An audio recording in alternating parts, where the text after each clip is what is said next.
I am a colored person, and I'm expected of me to roll over and play dead when I see that we are not being considered or represented. It is not my problem that I was born black. It is not my problem that he was born a colored. It is not my problem that Africans are the dominant race in this country. There's 10 0, not one. So if he wants us as colored people to say nothing, he's taking a big... I'm sitting, I have got a strong belief that there are certain intentions that are very devious, that are also political, that seems to have an intentions of changing the constitution through the back door.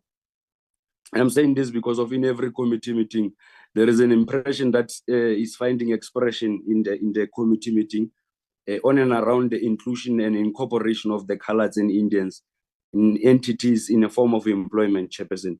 And that narrative that has been finding expression in the portfolio committee, it's a narrative that also is genuine, but at the same time, it's been abused in a way that it creates an impression that government generally excludes colours and Indians and deliberately does not have any intentions of bringing them on board and create opportunities for them. But we know as politicians that this matter to a large extent is not there.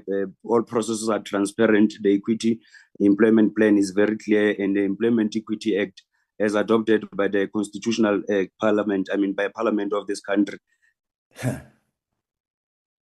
It bothers me deeply. We've got Athletics South Africa. It's not Athletics Galvindale.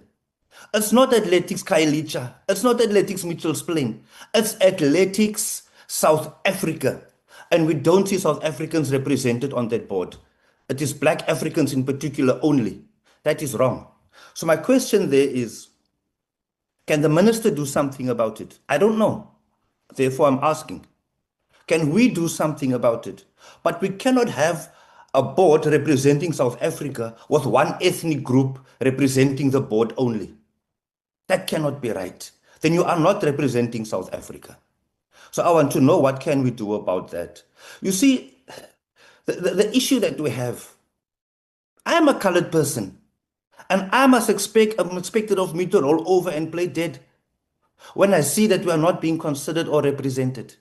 I shall never roll over and play dead when it comes to standing up for the marginalization of our colored people. I shall never do that.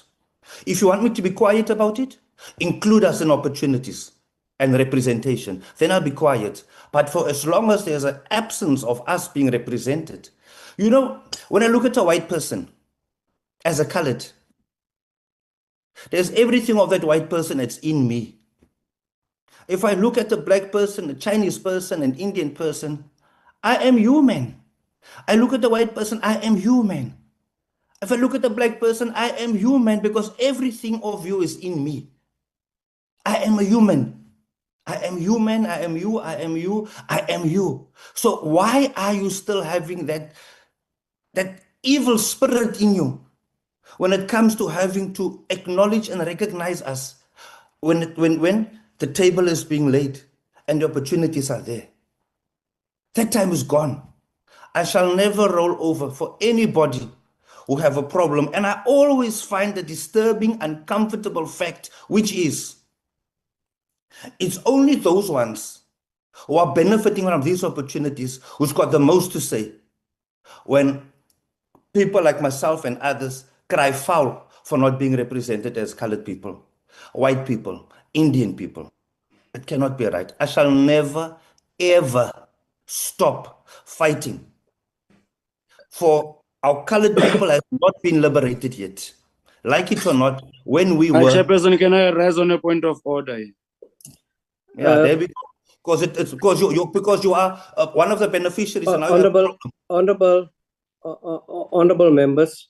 I'm done, Chairperson. Thank you. Yeah, thank you. Chairperson, I cannot sit back and be accused of benefiting. You know, it is unfair of you that people will come before the committee and present their ill understanding of the equity. Yeah, but Honorable Khabo, we are not going to sit back. Honorable Khabo, it does not prevent any member, if there's issues that they want to raise them. But then we cannot be accused of beneficiaries when we are calling 10 board members, all 10 board members. When Honorable Khabo I've raised the point of board order. members, one of the Black African in beneficiaries. particular. It can't be right, 10 Chairperson. out of 10. Order, Can't be right, honorable Chairperson. members.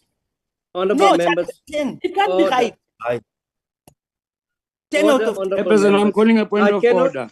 Chairperson, I am rising on a point of order. Honorable Mellon, when he started himself, he said that he's not going to take anything more than 3 minutes.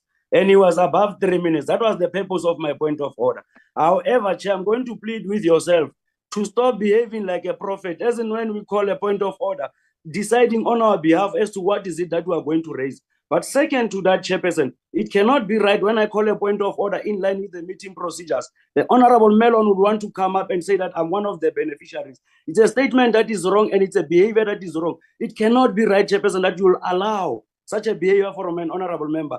If you would want to argue the issue of beneficiation, you can bring up that debate. I'm more than ready to have that debate. But it cannot be that when I'm exercising my right as a member of this portfolio, rising on a point of order, you would allow Honorable Mellon to call me a beneficiary of the black in majority. It is not my problem that I was born black. It is not my problem that he was born a colored. It is not my problem that Africans are the dominant race in this country. It is not my problem. And if he wants to change the demographics of this country and the constitution of this country, he must contest the elections, he must win the elections, he must be in charge of parliament, he must change the constitution. It cannot be right that he will want to change the constitution through the back door and expect us to sit back. We will not allow that behavior, Chairperson. Honorable Khabo is right that it's not his fault that he's born African or black. So he mustn't make it his business. He says if we as colored people are fighting for ourselves. He talks about the constitution. Nobody's trying to change the constitution. The constitution is clear. This constitution that was written by the leaders of his party is very clear. It says the people shall be treated equally. And it makes provision that certain quotas should be met, certain percentages. There's 10-0, not 1. So if he wants us as colored people to say nothing, he's taking a big chance. We'll never say nothing. He further makes and say we should win elections. That's exactly what we're doing. We are winning elections. Go check the by-elections. Go check how many seats we have. We are winning elections for this specific reason. There's nothing wrong in standing up for your people. And the colored people don't get jobs. They're not represented here. If you want us to say nothing, I can't sit here and say nothing. Thank you very much, Chair.